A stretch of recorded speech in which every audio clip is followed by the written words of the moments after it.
This is Mouth Media Network. Amplify and connect. You know those sketches on Saturday Night Live that go on a little too long? And now we're way past funny and into painful, and you wonder if there's smoke in the control room and everyone is just unconscious and everyone on the stage is just kept going because nobody told them to end the scene and go to commercial. We hope to be that good one day. This is Funny People Talking.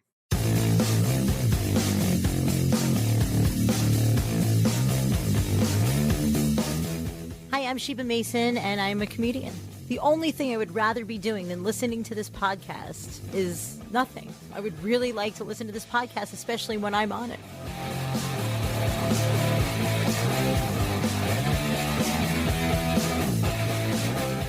Well, hello, everybody, and welcome to Funny People Talking. I'm Mark Rako, and for some reason I'm talking like this. I don't know why. It's very quick. It's very, very quick, and I'm here with Daniel Beckman. Which side of the bed did you wake up on today, Mark? The European side, apparently. I know, I can tell. And also here. Oh, hi, Danielle. Oh, hi. Hi, nice to see you. Yeah, for all of you guys listening, you have tuned into the right show. It is still Funny People You haven't Talking. gotten It's just lost. funny people with accents talking. I don't know, or Yes. weird. I don't know. Also with us, Elsie, the producer. Hello, Elsie. Hi. Elsie needed an American accent. She She has- would not have understood me. She has no accent at all. She has no accent. She's Well, she does too have an accent. It's a very nope, clear. nope. She has no accent. She's just straight up She does. She says Neutral. sugar, sugar mock. mock. Right, you do. You Elsie, say my can name you like say that. You my name? Danielle. Danielle. Danielle. And how do you say my name? Mark. I'm sorry. This is like really. don't know, it's therapy. I don't mean to make fun of you, Of course not. Of course not. Anyway, hi, Elsie. Nice but to she see takes you. it well. Yeah. She does. Also with us, our special guest. She is Sheba Mason. She's a comedian. And just for context, and we won't talk a lot about it, but just so you know, she's also the daughter of the very famous comedian, of course, Jackie Mason. Yes, that's true. So I was like, there was a pause. I was like, did you forget who we were talking about? Mark? I was trying to figure out if I wanted to say more things, and I was like, nope, Jackie Mason You can look stand like on you his own. forgot, and then you saw my face here, and you're like, oh, yeah, Jackie Mason. Perfection. Love it. Also, No, might of I course not. add that Sheba is wearing pearls. She and is. These aren't real pearls. These are chickpeas painted white. No. Well, No, I say that in my... I love it. And I would love to also point out that, first of all, welcome to the show. We're so happy you're here, Yes, Sheba. we are. Thank Thank you. Thank you for having me. Delighted. And I would like to point out, to her credit, Sheba actually kind of rearranged her evening to accommodate being on the show. thanks. It was lovely of you to do that. Thank you. Yeah, this is awesome. And Sheba has come into the studio carrying with her an air of positivity that is just infectious. Oh, well, thank you so much. Really? Okay, so let's start here. Yeah. I have a question for you, Danielle. Yeah, Mark, what's before we get to burning in our your improv mind? game and learning all about Sheba and end of show food and all the things that will happen in this Yes. show. I noticed when you came in today, Uh-huh. there was like an 8-piece marching band with you. Oh, yeah. It wasn't a huge marching band, but it was 8 pieces. That's pretty good just to be kind of walking around with. Yeah.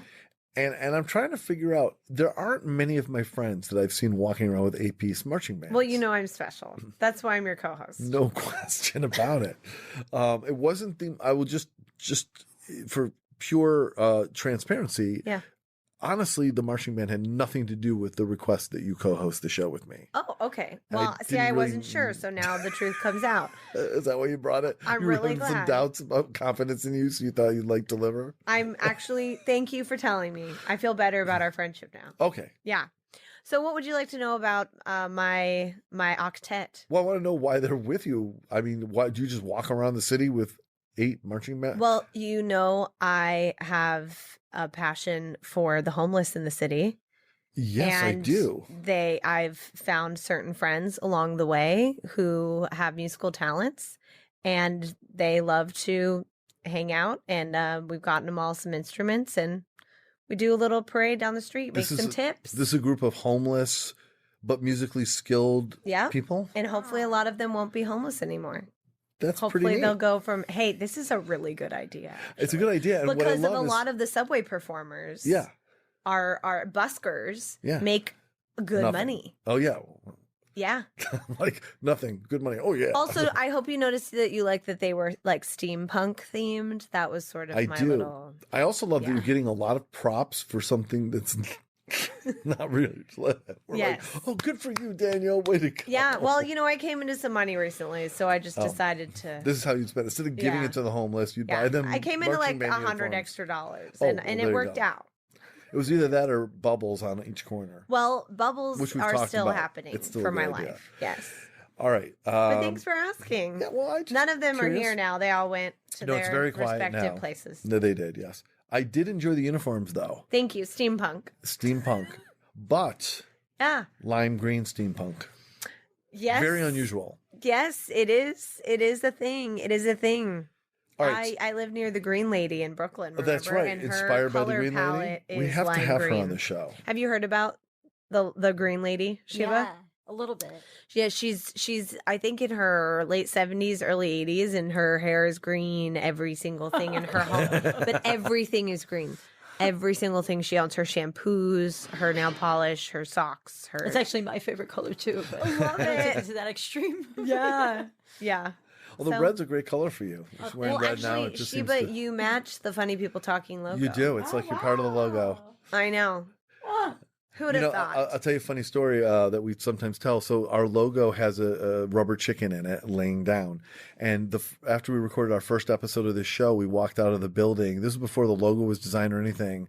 Walked out of this building and it was like at 9 o'clock, 10 o'clock at night or something. And laying on the ground right outside the building was a rubber chicken, inexplicably just laying there on the sidewalk. It felt like a sign. Yes. It is a sign. So... It's the international sign of comedy. Speaking of signs, Yes. it has nothing to do with signs actually, but I Okay. was seeking a segue. Yeah, seek one. Do you happen to have a nerd tip? Oh, yeah, I do, Mark. Just the tip, nerd tip. This nerd tip is about cursing. Oh, What do you dag think? nabbit. Do you curse in your comedy, Sheba? Very little, only like when necessary. But Okay. I do it when necessary. That's kind of how this show is, Yeah. Yeah. So here's this. It's actually, I'm going to do a little nerd trivia. Are you ready? Yes. So, if you have ever read a comic book, you've probably noticed that this series of symbols often replace curse words, Okay. right? When reading comedy or when reading comics, those symbols actually have names. Can anyone here guess what they're actually called? Da na na na na na. No, I have no Okay. idea. Can you just give a random guess? Dave. Ooh, Dave, wrong. The individual.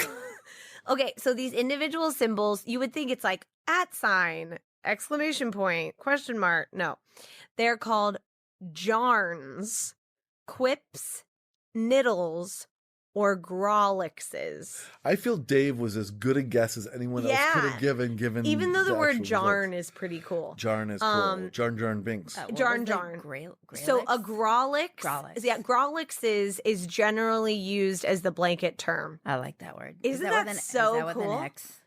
Huh? With an X? There is an X. See, That'd be anything that has an X in it is cool.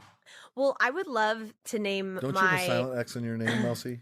yeah. Where's the Oh X? man, I wish. It'd be cool to Elksy. have a silent X. Elsie. I want to name my pug Grolixes now. Oh, that's cool. Right? good idea. So anyway, bring that to your next cocktail party. It's all they'll be waiting for. What the Grolix instead of That's the curse it. word? It sounds a little bit like Klingon. I know it does. Right? Ooh. All right, so We love Star hey, let's get on with the show. And you know what that requires? Mark, Yeah. I need you to start it. Thanks. You're welcome.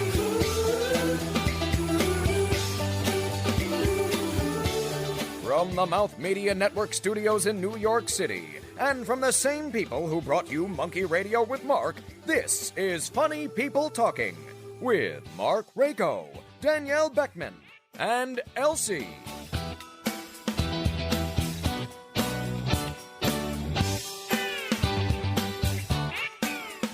It's Funny People Talking. We're here with the great Sheba Mason. Woo woo! It's so happy to have you here, Sheba.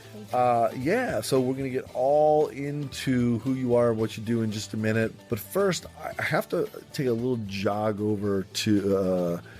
On our last episode, we talked all about Danielle. We did. We talked a lot about Danielle me. just got engaged. I just got So we engaged. told Thank you. her the whole story. So Thank now you. I'm going to go over to Elsie's corner of the room here. Oh, yes. I did not get engaged. You did not get engaged. I'm sorry. All right. Well, moving on.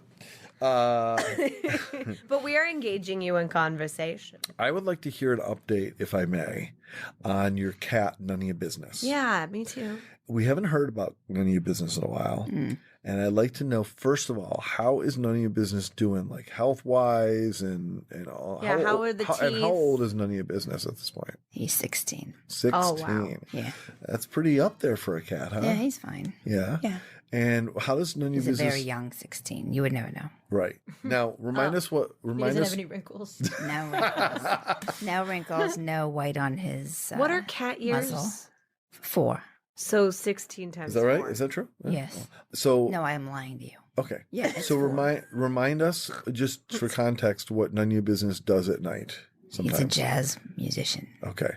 So your cat is a jazz musician. What does None of Your Business do during the day that you're aware of? Do you have a He's a cat. nanny? He sleeps. Do you have a cat cam? No, because he's asleep. What's there to video? Well, now, do you video his gigs? No. Have you ever gone to see one of his gigs? We've discussed this before. Do you not remember? Yeah, but it was I He don't goes know. out, I go to bed. Oh, we're done. Okay, So what does he play? The sax? Saxophone. I knew it. that's right. Now, do you know any of his band members? No. No. Hmm. Is he play the same sax? How do you find a cat-sized sax? I don't know. Maybe None of Your Business plays a full-size sax. And Does None of we're Your Business all play a full size? befuddled. I told you I have not gone to his gigs. I would not Why know. won't you Is he support upset your at cat? you? Yeah. Why What? don't you support your cat? And his I jazz support gigs? him, but I mean, I'm sleeping. I don't go out late. Do you do anything You other wear than me be here and go down. home? I don't go out. Does the cat come back drunk? No. Okay. No. Your cat doesn't. But I don't understand. I mean, what? Don't you do anything except be here and go home and go to sleep? No, that's all she does. That's it. Go grocery shopping. Yeah. Oh, Do laundry. Stuff. some life you got there. I see. need to find. Well, even if this I gig. did, I wouldn't really discuss it probably on, you know. Oh, so we all get to share our lives, but you don't share your life. Yeah. I think she's a secret agent, or there's a double life happening. Where's she a secret agent from? Mississippi. I don't know. Mississippi. And then this is a fake accent. Yeah, but she's covering up her natural Mississippi drawl or whatever. Yeah. Do they have drawls in Mississippi? I don't know. Where are you? You grew up in New York, yes? I grew up actually in Florida. In I Florida, was I born in didn't know Miami. that. Yeah. Oh, gotcha. In We're in Miami? Florida. I was born in Miami, grew up in Boca, yeah. Oh. Cool. So when did you come to New York, Sheba? I moved here when I was 18. Okay. Your parents moved here? Your dad moved here? No, I just moved here by myself. You I just was moved- I was all set to go to the University of Miami for theater. Oh, Okay. uh-huh. And then at the last minute, there were some changes in my life, and so I just decided to move Okay. to. I just wanted to get to New York already. Gotcha. Yeah. So I just got here when I was 18 and took a year off of college, and then went to college. Cool. Did you end up doing theater? I did. I mean, I am in plays. Like my mother has a play that I'm in, which I'll talk about it. Okay. But I just started work. Like I was waitressing, going to college, and then I ended up starting doing comedy when I was 19. Wow. Okay. Yeah. How did that happen? What was the? Let's jump into that for a second. How did that happen? That first time you said, "Okay, I'm going to do this." Well, I've been on stage my whole life. I started out even like before I was 6. I was the South Florida has a condo circuit, which means it's like all these giant communities that have like these giant theaters, and they have acts come over there. So there was this guy named Frankie Mann, an older comedian, who kind of like took me under his wing. He was an impersonator and a comedian, wow. so he would bring me on stage from the time I was 6, and I would sing and like do some jokes, and so I got a lot of chops that way. And then I've done plays my whole life, all throughout, childhood and high school and stuff like that. Me too. I've been Oh, doing really? theater since I was like 5. Musical theater? Yes. Really? Yes. Oh, cool. I'm like, I'm relating to this. I love it. So you get it. I yeah. get it. And so then when I moved here, like I would, I auditioned a little bit, but it's you're just one among so many in New Yeah. York. So, and then I started waitressing at New York Comedy Club, and I became Oh. friends with the manager there, Buddy Flip. And then he said, you should take my class and just see how you like it. Cool. Comedy. So then I started doing comedy that way. Oh, that's awesome. So after one class, you were. I was kind of hooked after like this, the session. Yeah. Yeah. That's great. I love it. That's so cool. So then did you take a break from comedy for a while? No, I've been doing it hardcore since I was 19. Wow. And when I say hardcore, I mean like this guy, kind of took an interest in me because of Jackie Mason thing. So he was like, you should be doing like spots. Like he could see, he was just trying to help me. So he got me like real spots at least 3 times a week in the beginning. And then it escalated. Then I started running my own shows. And I really haven't had more than 2 nights off in a week since I started when I was 19. My God, that's how you support yourself as a comedian. Yeah. God bless you. That's really great. That is awesome. Have you ever? I guess. Well, look, whatever. It's a challenging and hard career, and to make a success of it enough to be doing it for this many years is. I mean, it took a while to really make a living, like when I was 19, I didn't make a living, but I would say it took like until maybe I was like 27. Still. Yeah. Now I'm 33. Oh, we're the same age too. Oh, really? Look at When's your birthday, girl? June. Oh, June. I'm December. Okay, wait, December what? 15th. Okay, we're literally 6 months apart. Really? That You're is June 15th? I'm June 20th. But So still. not literally, but No, but we're Almost we're like we're Are you before or after? Are you after or before? what? Like, are you gonna be 34? Oh no, I'm 86. Are we both you're 86? 86. then? You look great for 86. Oh wow, I am 86. Thank you. My grandmother would love that. That's so cool. Like, we're musical theater kids, and we're both the same age. Love it. So Sheba, did you and your dad ever perform on the same stage together? No. So he actually, he was with my mother for 10 years. Okay. And then when I was a baby, he started getting his show on Broadway, which was called The World According to Me. So he was like very much invested in that. And he like kind of she was madly in love with him, and he kind of like just broke her heart. Wow. But now there is a play that exists that she wrote, which she'd been working on for years, and it's been touring around. It's been going on for years and years. It's called The Jackie Mason Musical. And it's about her 10-year relationship with Jackie Mason. It's a musical comedy. Wow. The cast of 8. And it's actually going to be in the Fringe Festival next week. Cool. Starting October 23rd for 5 performances. They're all at weird times because that's how the Fringe Festival. Yeah, the Fringe. But yeah. it was like in Chicago, and we did it in Florida and Jersey and and Long Island, and like, it tours all around. So and I play my mother, and there's a guy playing Jackie Mason who's actually Latino this time. Wow. And he's really strong. He's got a really strong voice, and so that's what happened with my father. He just wasn't, there. Right. I have jokes about it in my act, Yeah. like when I'll do some synagogue gigs, because I can work dirty, but I can work really clean. When I go there, I say, they couldn't afford Jackie Mason, so they hired me. That's great. It's just true. I love it. I love that though. So I'm so interested, Sheba, in how you have shaped your own comedic chops over time. I know you started out at 6 years old or whatever, and you were learning from someone else, and a 6-year-old is going to pattern a little bit after what they see other people doing.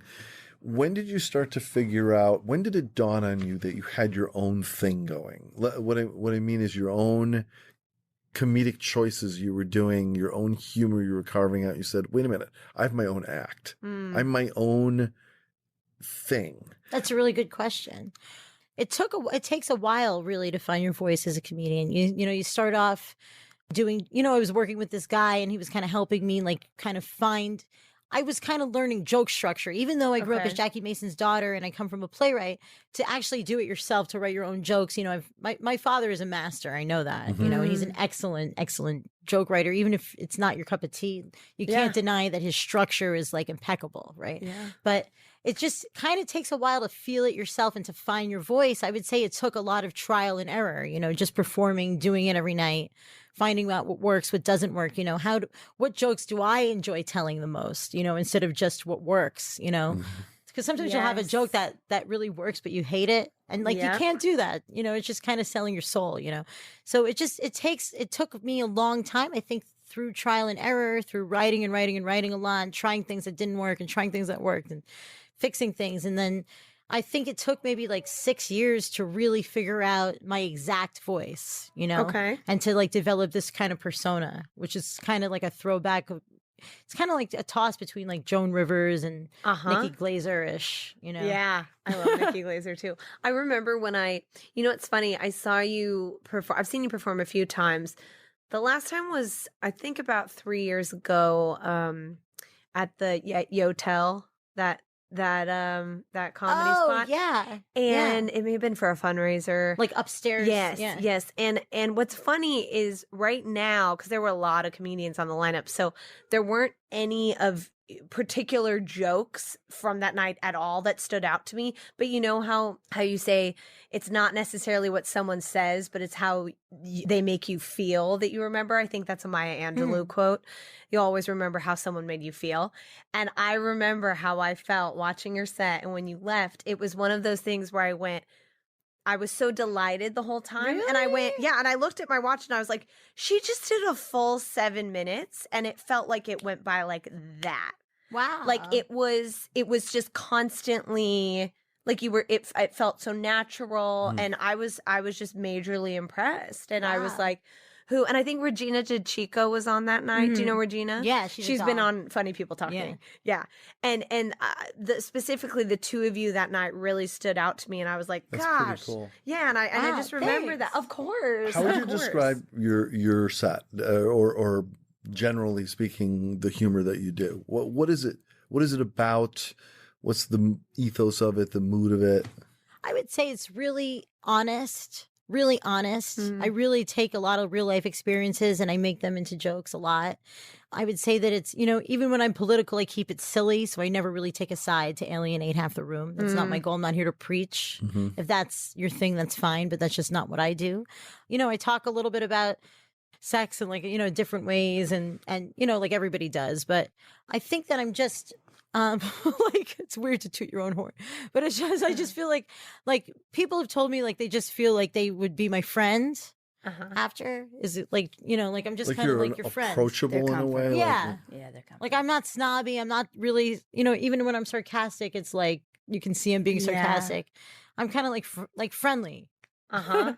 And pretty universal, I would say. Like, because I've worked I work all sorts of rooms, like from dark comedy clubs where you can be as filthy as you want to I've done a church. Somebody had me perform at their funeral service. This guy contacted me through like a gig site, and he was like, my wife died and I know she would like to have a comedian, so I had to figure out what to do for that. That was really tough. But I did it, and then he ended up giving me a nice it was like really, you have to really be respectful of who died and still be funny.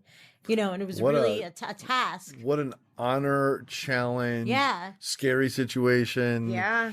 It was really momentous because it kind of gave me this confidence that I was able to do that. Wow. And the guy was so happy after. So I was like so thrilled that it went well.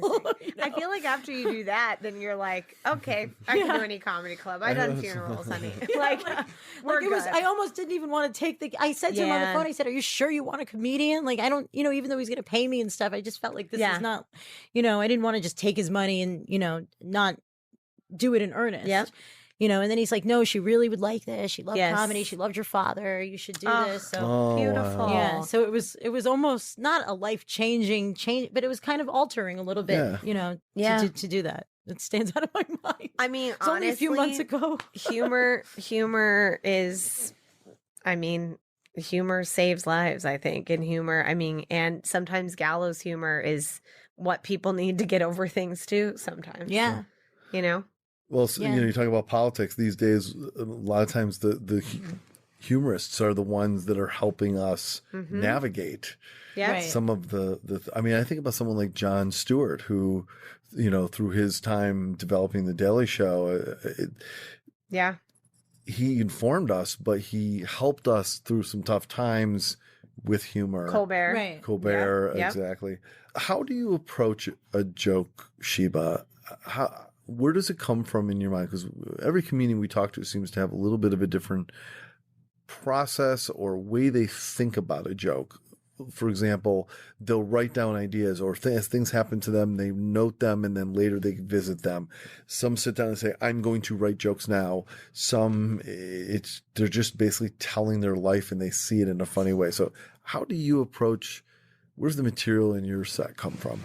Well, all those tactics that you name, like, from sitting down and kind of forcing yourself to write, I do that. But I would say a lot of it comes from stuff that happened that I'm talking about, and then I talk about it, I write it down later, and then I revisit it. I think that that's a lot of it. And then you're like, oh, is this funny? And then you try to twist it and make it better. And first, what I do, though, when I want to really make something funny is I'll sit there and I'll picture the crowd laughing at something I just said. That's great. And then So if they don't laugh in your own mind, you gotta But before I even think of the Before idea, you even do it. yeah, I'm just like I'm picturing them laughing. And then I try to get to the point where they laughed, sometimes they tell you to imagine yourself after the fact of whatever you want. You've all heard that, right? So I try to do that. And I picture this big group of people laughing. And then, sometimes ideas will trickle in. It's not 100%, but sometimes I'll think just give me the tool to make this idea funnier. Give me the tool, please send it to me, and I try to really think and tap into it. And sometimes that does work. That's awesome. I'm going to go to every audition and be like, ooh, what does it feel like for them to book me?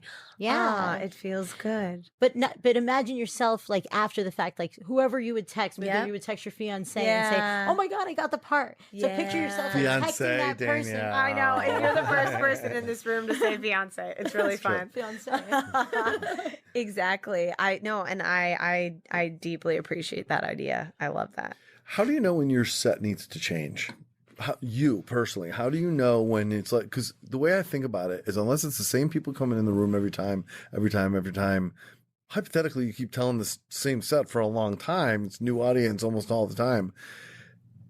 Why and when does your set need to change? Well, I'm constantly trying to write new things, right? So it's got to come out of you. It's your creative process. Well, you want to, the thing is when you do a road gig or a gig you're getting paid well for that's not in the city typically, right? You're doing 45 minutes or at least 30 minutes and you're getting paid and you want to do all your best stuff, right? So the city is kind of unless it's a big show, you're kind of working out stuff. So, there's no point in me doing all these things that I already know work, and that are universally, they can work here, they can work there. So I try to always throw new things in, to just make my act longer and longer and longer, And the way you can tell that you need to fix something is when, I record my sets and I can see maybe this would work if I tried that. And maybe, and sometimes it's the difference of a syllable, not even a word.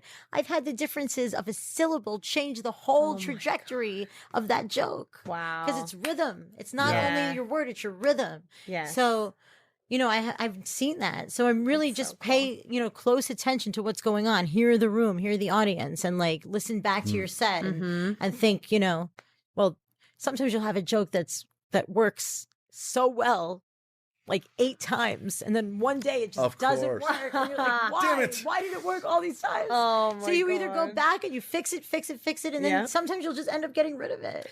Well, that what that makes me think of, marketing and commercials and social media and all this and that. Why I wonder if in the same way that pop culture is always moving forward and, the rhythm and the cadence, after a while, just society in general is over that joke. It's not you, it's just them. Right. And it's fascinating how we pick up on so many of those small things and cadences in those ways. Yeah, even cadences evolve and change. That's absolutely right. Yeah. And just kind of dialect and syntax even. Yes. What's a joke that you wrote that you thought was going to kill? And you just don't understand, but it just never connected with people. But you're still proud of the joke. Can you think of one?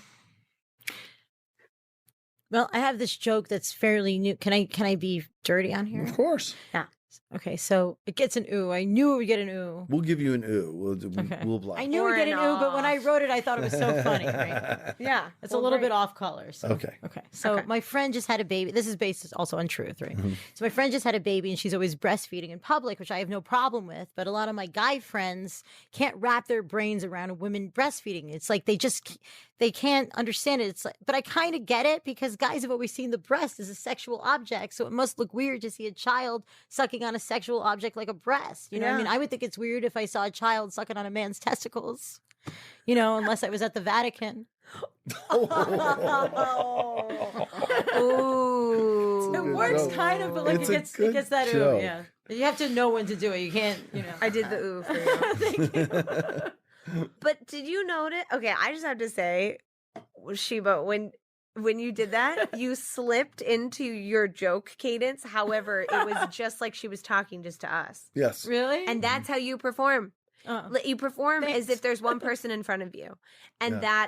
that's what connects. I think that's what it is. I was trying to Really? pinpoint it. Yeah. Because you kind of Wow. like have, like, you're like, well, let me tell you this thing. And it's like, you maybe like kind of stumble a little bit, or you don't, or you go back or whatever. And it's just natural. You know, it reminds me of just a little bit, and has nothing to do with like your appearance or anything like that. But Dolly Parton a little Oh bit. yeah, everybody is, says that. no, but Somebody I just said that yesterday. But weirdly, it actually had nothing to do with your appearance or hair? anything. It had to do with the idea that Dolly Parton, to me, does that too. Uh-huh. When she's on stage and stuff like that, you feel like she's not this big star performing. She's just like little old Dolly Parton. I'm just doing my She's thing. very like down to earth. kind of. Yeah. Yeah. and she touches millions. I think though. she Like, she's gets that amazing. she's that I've way. always and- liked her. I don't mind when people say that. Yeah. Good. So what about a joke that you loved and you kept working on, and you said, I know this is going to work, but and you don't even have to tell the joke if you don't want, but I'm saying, is there a joke that you say, I feel it's there, I'm going to keep working it, it's going to connect eventually, I Oh just God, I've haven't had found it so yet. many of those. But I know there's something here. I believe So in this many, joke. and you try it for like 10, 20 shows. Yeah. And Do you you have get one a of little those? something, just enough to keep you hanging Yeah. on. Yeah. And then it's just Like like Vegas, never really. ultimately works. I had this one joke. It's stupid. Now I'm looking at it, I'm like, Okay. But it was basically, I had read this article which inspired I read this article in the newspaper which inspired the joke. So basically, there was a robbery at a Forever 21, and it said an older woman reported the story to the cops. Mm. And this next day, this woman was reading the article and she was like, oh my God, why would they say older woman? I just got Botox. You know what I mean? It's just funny. Like, I could just imagine this woman reading the article and thinking, like, why would they say older woman? Like, because I would be so offended if that was like, like I just got a facelift. Yeah. So I Yeah. tried that in so many different ways Yeah. with different scenarios, and it just didn't work. I think it's Maybe- funny because it was Forever That's what I was 21, so saying. anyone I made it over Forever 21. 21 though. I changed the place. Okay. Yeah, I did make it that because I tried the other place first. Thank you for noticing that. Yeah, I Like, noticed that too. Yeah, because it's like she's older, so Yeah. she doesn't realize she's in Forever 21. She was 27. Yeah, forever. Yeah. I mean, if you can 27. fix it, let me know, because I knew I try that, like, like different ways. Yeah. And it got some. Yeah, it got I just some. think it's so funny to imagine this poor woman reading this article the next day going, if I read that, like, what older woman? Or maybe you should say the Botox thing and then do a follow up that's like, I got Botox and I'm only 22 yeah, and yeah. I tried forever. this. That's a good. because I she's tried not this Forever one tag. 21. Yes. I'm Yes. always- But I tried this one tag where I was like, and the next day there was a whole new article: older woman murders plastic surgeon. There you go. But that didn't yeah. work either. That's good. I like it. It just didn't work. No matter what I did. I know it's funny. You get in that loop and you're like, well, Yeah. nope, we're done. Yeah, I just totally gave it up. Yeah. Can you talk about a moment that's happened in the arc of your career so far that was the one that made your knees the most wobbly? And what I mean by that is you appreciated it the most. It might have been the biggest crowd you played, or you got to do TV, or you got to do this, or you had this opportunity, or this person watched you in the audience. A moment that made you go, oh my stars, this is what a moment for me this is. And That's a really good question. I've had several over the 14 years I've been doing this. The first time I knew that I could headline and do 45 minutes was really like, Wow. that felt good. Like I could do 45. I was so nervous about doing 45 minutes. And like, I was able to do it. Also, when I opened for Andrew Dice Clay, that was really exciting. that's cool. I've always loved him. And then he like was so nice to me and liked me, and like that was like a momentous occasion. There was one time when I performed at a casino where there was 3,000 people. Yeah. That was really cool. The first time I got booked for like a serious amount of money, like in the few $1,000 ranges, like Yeah. serious, not Yeah. not like but like For one set. $5,000, like to be flown to Vegas and like to work this corporate event. That was That's like, so oh my cool. God, like that felt so good. And it was all because they had seen me. Vindicate. Yes. Yeah. And Validity, 3 yeah. nights at the Venetian, I took my mother. Oh, you know? wow. That's Nice. It was like a corporate amazing. event for lawyers, like just randomly in Las Vegas because they had seen me. Yeah. Oh, that's so cool. I mean, I have to say the 45-minute thing is really huge. And I love that that's one of your highlights because The first time it was- yeah, I mean, I don't know if people understand how impressive that is. It really is. It's, Just to remember that material, because it's not like doing a play yeah, to where, be able to navigate you go it. with the vibes of the audience and the rhythm of the and laughter you of have the someone audience. to feedback. Right. Exactly. But there's a, I mean, you do, I mean, you know this, you do 45 minutes of stand up. I mean, there's hecklers, there's talk back from the audience, there's. And that's where the city sets come into play because, you're working in the city. Sometimes you'll do 7, sometimes you do 15. You never really get more than 20 minutes on even like the greatest city show just because there's so many comics and that's the way it's structured here, right? Right. So basically, if you're going to do 45 minutes, you're piecing everything together that you've worked on so hard. Yeah. Exactly. But then when you start doing more and more gigs where you're doing 45 minutes, it becomes very natural. Yeah. But when you're first doing Yeah. it, it's like, Or if you headline, or I used to produce a stand-up show called 3 the Hard Way, and it was my friend Jabari Davis. Shout out to Jabari. He's in San Francisco now. But that's actually how I met a lot of people in the comedy world. We had 3 comics doing 30 minutes each. wow, so 3 the that's Hard a Way. really rare thing. I know, and the show's not running anymore, but it would be like, That's a great concept. Isn't it Because cool? comics And- need to do that in the city, but we just don't really have an outlet. yeah, you got to like sink Yeah. your teeth into it a little bit. And Jabari was always the first one up. So he always had the hardest job because he had to pull out 30 minutes from nothing, right? Yeah. So the crowd You're is not warming 'em warm up. at all. Yeah. Yeah. So yeah, he was on there. We had like Hassan Minhaj on that show. We Wow. had Mike Kaplan. We had Carmen Lynch, who's done the show. We've had, I mean, Love Carmen Lynch. I love Carmen. She was just in here before. Oh, really? Really? Yeah. Yeah. You just I miss love each other. her. That's so funny. I recently did a different podcast with her. Yay! Oh, I love The it. Cellar, the Cellar I love podcast. it. Yeah, we That's had so we funny. had like Mark Normand on. We've had Yeah, I saw Se- that. Seton Smith. Smith? Yeah. Yeah, we had Seton Smith. So we had a lot of really big names, name comedians because. A few years ago, it was like those were the people hitting it hard with 30 minutes. No, we couldn't have someone who only had a 15-minute set, you know? So, and then the show, sadly, Jabari moved away, or else I would have booked you. But you know what I'm saying? Because like we're looking for those people who have those full sets. So that was a really cool. It's a great concept. Thank you. Yeah, we loved it. So where are you aiming, Sheba? What's the place you're trying? Is the goal? I just want to keep playing bigger houses, and this is what I'm doing as my living, and I'm a stand-up comedian, and that is the career. Blah blah blah. Or is this what you're hoping will be the stepping stone to other things you have in mind? Is this the first career?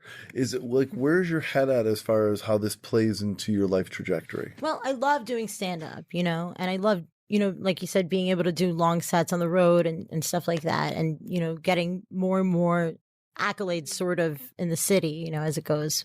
What I need right now is I really need like a strong TV credit, like to be on the Tonight Show or something. It's kind of like a rite of passage. It's almost like getting your doctorate degree. Would I love a little bit part on Curb Your Enthusiasm? Absolutely. Right. As a cashier or anything, just anything at all. Uh-huh, I used to I say a hear Woody you. Allen movie, but I think he might be done now. I don't know. So, but I would love to be like, have a bit part in something as a character, even if I could think higher, even a bigger part, of course, where I can be like a funny character. But, I would love to just get on like the Tonight Show or one of those late shows. Have you ever considered writing your own material to like create your own like web series or something, even short form, so that you have the ability to showcase you on camera? So I was actually in a web series / short film. They found me at a comedy club again. Yeah. And like I was the lead, and it was like I'm now, and they had me in this, it was kind of like about me. They were looking to write something, and they, Lynn Koplitz was in it, and I don't know if you know Jordan Carlos, he was in it. Yeah. And so it won all these awards and stuff. Great. Creating my own content, like I should do that. It's just a lot of effort, a lot of money. I'm in this play. I'm just kind of trying to figure out, the next step. Yeah. Are you utilizing social media as a delivery mechanism for you for your comedy?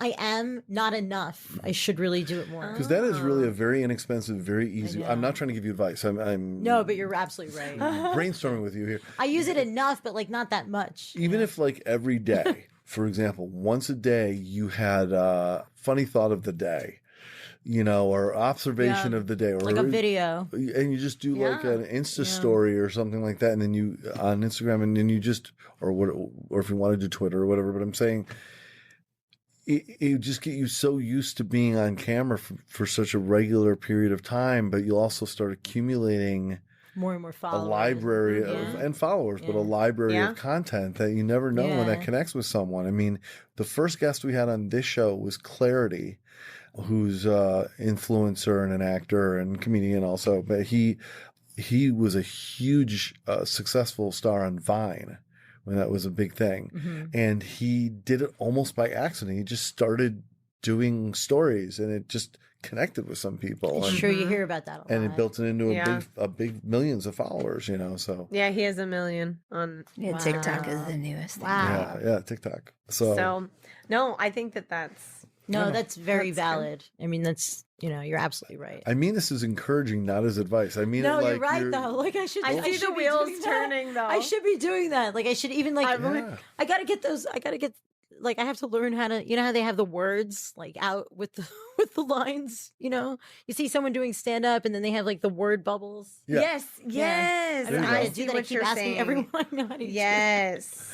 I love that. Like spoken word bubbles. How about that? You see, I'm a millennial, but I'm still like borderline on the cusp. Yeah, I'm we're 33. cuspy. Right. We're cuspy. Right. Yeah. So I'm still like I know social media, I get it, but I'm not as excited about it as other people are. Yes, I hear you. Well, for the people who are going to be looking for your future social media feed and all those things, how can they find you? Now, you mentioned your website. Yeah, ShebaMason.com, SHEBA Mason. Okay. And Instagram, Sheba just _ Mason. Okay. And same with Twitter, Sheba Mason. Great. And, I just followed you. Oh, cool. and what's I'll follow you back. What's the biggest show you kind of have coming up that you want to start pointing people to, or the biggest event you got? Well, I'm headlining at a theater in New Jersey, and then every Saturday when I'm in town, I run my own show at Broadway Comedy Club at 10. Great. And Cool. yeah, and I just was at Caroline's last night. I was at the comic strip on Sunday, so I performed at those places regularly. Going to be at West Side, and got a bunch of road stuff coming up. Every now and then I go to Florida, where I headline this theater, Empire Stage, in Fort Lauderdale, and while I'm there, I do the Book of Black Box, and it's like all kind of conjoined. It's like they call it the Book of Black Box Performing Arts Center. Cool. That was where I opened for Andrew Dice Clay. Awesome. So I'm going to be there again in December.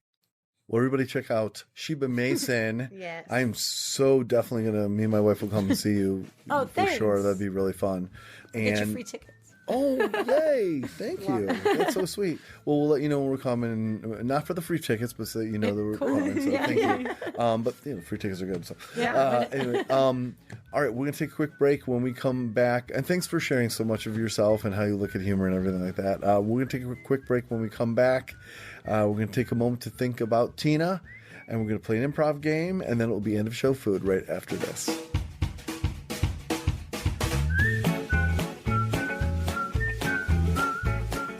The moon landing was real.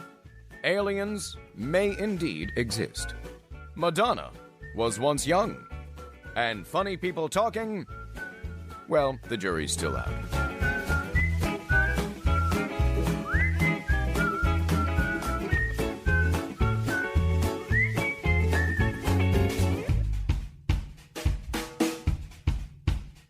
Sheba, you're a successful stand-up comedian, but another comedian we admire who we'd love to have on this show is the great Tina Fey, who we every show we appeal to the comedy gods and pray to them that someday Tina will somehow, some way, interact with this show, a drive-by, a phone call, an in-studio appearance. Maybe It could be anything. she'll get lost and just come up to this You studio. never know. You never know. So It could happen. a Yes. quick moment to pray to the comedy gods. You may join us if you are so inclined. No pressure. Tina Fey. Tina Fey, hope we you love hear you. our Now, voices. even as if you you just sing wanted to run you. space for a Please we sec, need you come here, to Tina share Fey. We our love you, We would Tina. love you to Comedy be gods, here. please bring us to Amen. the show.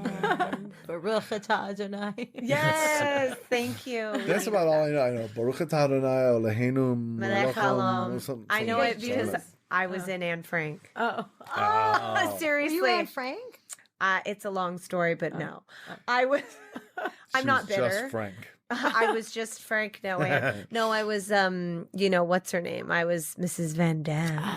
I was the as we call in the restaurant business a PITA. That stands for PITA, a pain in the ass. So we'll say PITA, party of two at table 5. Got it. I got it. And it's like, oh, do they want pita bread?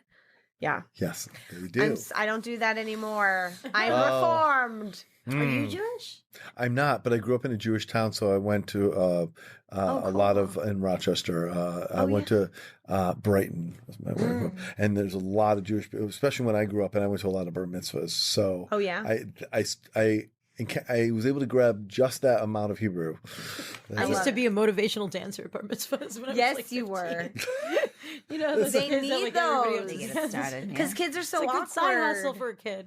Yeah. It really is. They That's don't want to dance. a You gotta motiva- go in. That should be like the first line of a set. That's like Yeah. the first thing you say. should talk I was a about it. motivational dancer as a kid at bar mitzvahs. Instead of a motivational speaker, That's you were hilarious. motivated with your lims. Doesn't that sound like that'd be like Saturday Night Live sketch? Yeah. Oh, As yeah, a motivational totally. dancer. That's awesome. It's real close to home for a lot of actors. All right, I thought a great game for us to play with Sheba would be if I was in charge of the world. Great. So the way this improv game goes is you think of a problem that you would like to solve. Do we give the other person the problem? I can't remember. Yeah. If so I yeah. am in charge of the world, you guys I give choose. Okay, me so the we give problem, you right? a problem that you have to solve. If you were in charge of the world and you had unlimited resources, unlimited power, you could make your own laws. It doesn't matter. You gotta find some inventive, creative, humorous way to solve this problem. If you were in charge of the world, there's only one rule to the game, and that is that you must start and finish your story of how you would solve this by exclaiming loudly, "If I was in charge of the world," however you want to do it, and then you finish that way as well.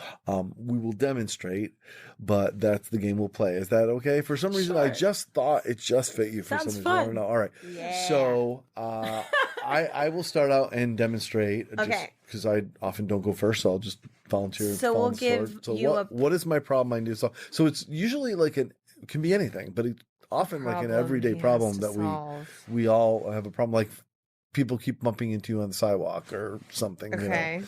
So what do you got, Danielle? Oh, me? Elsie, you have one?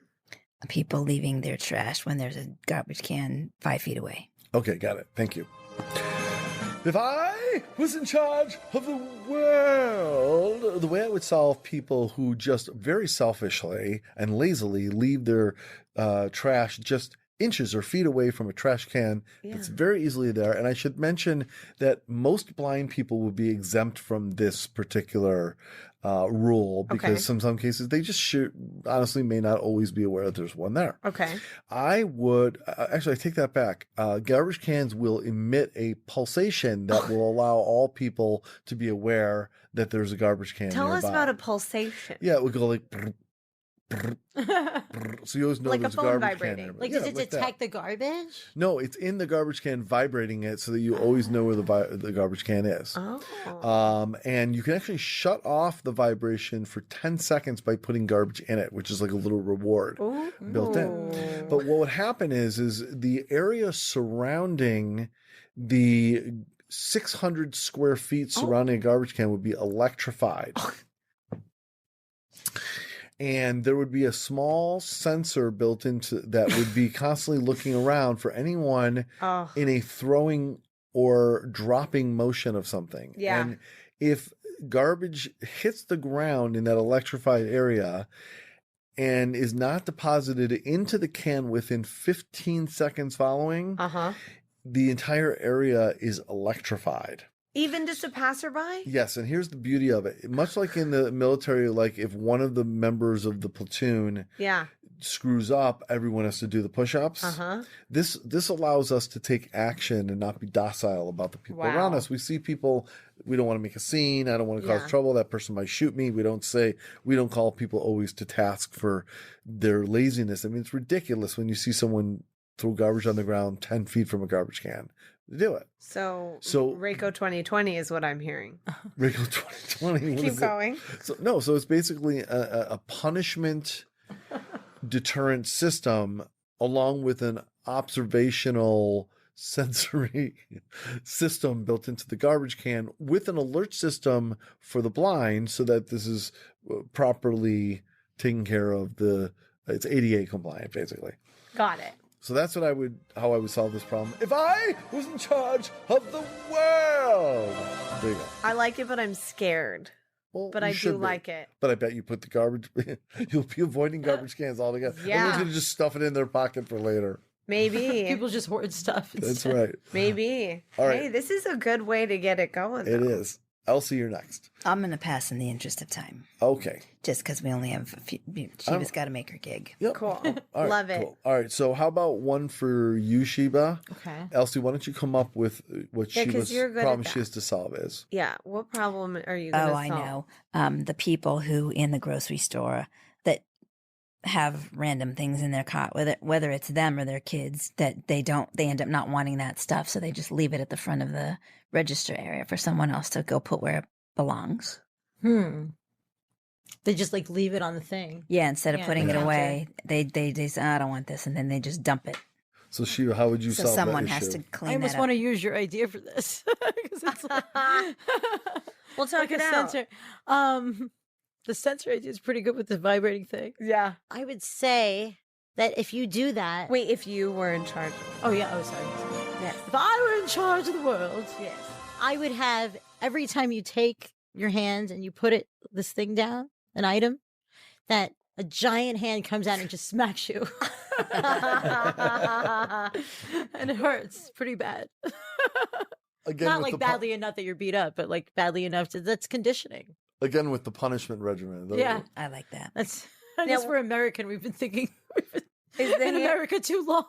Is it a rubber hand or a mechanical hand or what is it? Yeah, it's like a mechanical hand that like grabs your arm, like at a haunted house. Yeah, it's just like stop, and then like these lights go up, so everyone knows that you're like an asshole doing it.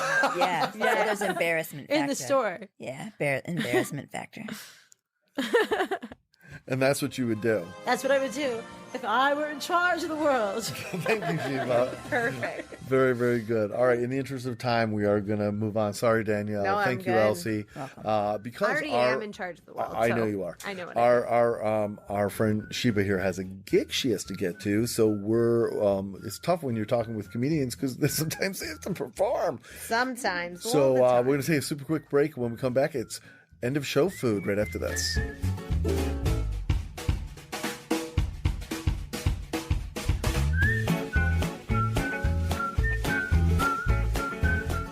Connect with the show at Mouth Media Network or at our website, funnypeopletalking.com. And please, for the love of all that is holy, subscribe to the show and leave us a damn review and a really, really good rating on iTunes.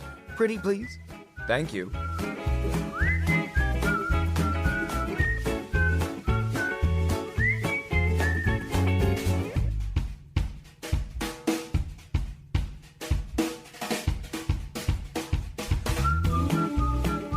All right, before we end the show, we're going to do end of show food. That's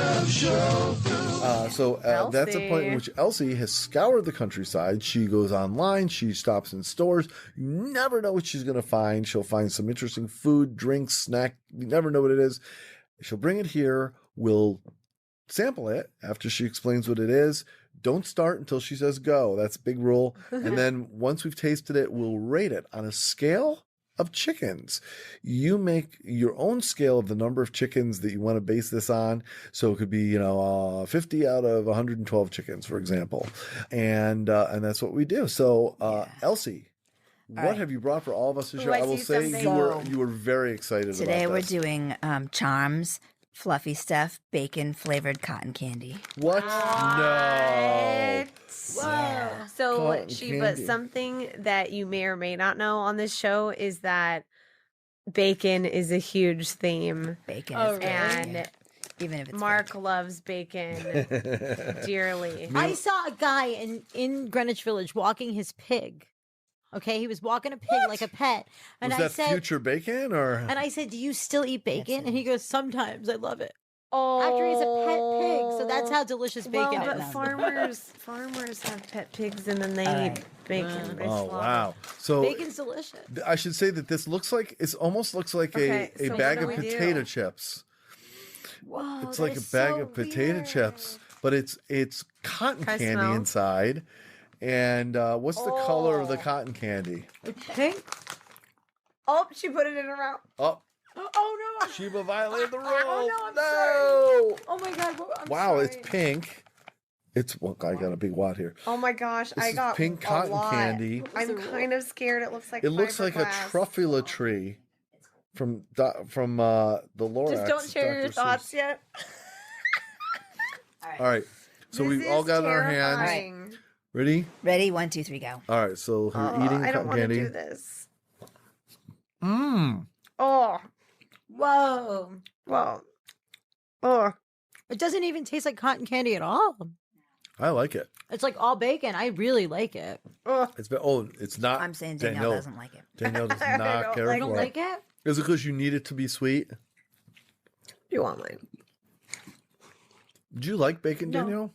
I do like bacon. I think this is a pretty It good tastes bacon smoky. taste. It's really weird. Like the juxtaposition of the cotton It's candy. like candied bacon, Yeah, but it's smoky. there is a sweetness. All right, I'll have a little bit. It's weird Yeah, because go have the whole thing. It's like- I'm done. Danielle did not care for this. We What was your hint? she gave it away. If everyone could see her I know. I face. was really not happy. Yeah. Oh my gosh. So basically, it looks like cotton candy. It tastes like smells it smoky. smells smoky. It feels like cotton candy. It's cotton candy in your mouth because it is cotton candy. Right. But it's like you just had like you licked bacon or something. Like it's that Ugh. kind of like good artisanal smoky peppery bacon. I don't get the peppery part, but okay. I'm doing my own description. I'm just saying. Ugh. Okay, All right, I'll so- go. If I were in charge of the world, I would get rid all- of bacon cotton candy. I give it a Is it negative chickens? bleh. I give it a It's got an aftertaste. I'd like to point out on our previous show we had cotton candy flavored ale.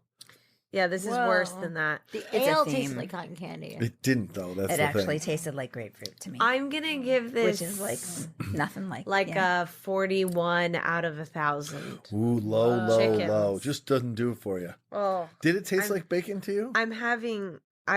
I don't know where to go. My Okay. brain stopped working because it just it's so the equation didn't confused. work. What about you, Sheba? I liked it. It's a very rich taste.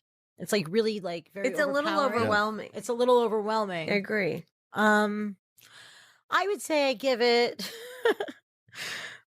40 out of 50 chickens. That's a pretty good That's rating. pretty good. Very Yeah. nice. What was the deduction like it. for? Just because it's almost like a little too rich. Yeah. It's like Very too good. much. Yeah. Yeah. Elsie? 51 out of 72.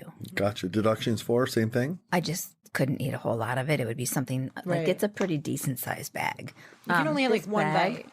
Yeah, this bag is 2.1 ounces. Gotcha. So it's a lot. But, I'm gonna give but it- I enjoyed it. I'm going to give it 108 out of 110 chickens. Whoa. It was everything Loved I it. hoped it would be. Why the I- deduction? Yeah, maybe it Because should have a perfect I'm never score. going to go buy it again. It was a singular experience, but I want the whole But bag. you enjoyed it. Does that make any Well, sense? Like, okay. Here you go. Thanks. So that's all right. Thank you very much. I think that was a winner, even though Daniel didn't like it. No, I love stuff. I love It was- tring things that are It, strange. it was. I just couldn't give it was my such full a vote. fun idea. That's What a cool. great find. Yeah. And where did you find that one? Oh, that was in a store in Beacon, New York. Oh. Of all places. You would never have thought. That's But right. yeah. Beacon, New York. Gotcha. All right, well, that's it for this Bacon, New episode York. of Funny People Talking. We're going to get Sheba to her gig. Sheba Get Mason, to the thank you so gig. much for being here. Thank you so It was much for having such me. a pleasure to meet you. You're so cool. And I wish you the best. Can't wait to see you live and performing on stage. And best of luck to you. And until next time, we really appreciate all of you listening. It means so much to us. We'll see you next time for another great show, another great guest, another great improv game. Until then, for Elsie, There was actual cotton candy in this episode. Danielle.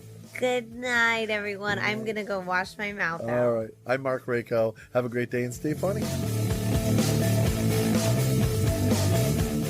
That's it? That's the end of the show? Boy, oh boy, what a crock. This was Funny People Talking. Copyright 2019. No portion of the content may be reproduced or published without the strict written permission of the producers. Connect with our show at Mouth Media Network or at our website, funnypeopletalking.com. I'm your announcer, Peter Coleman. Thanks for listening.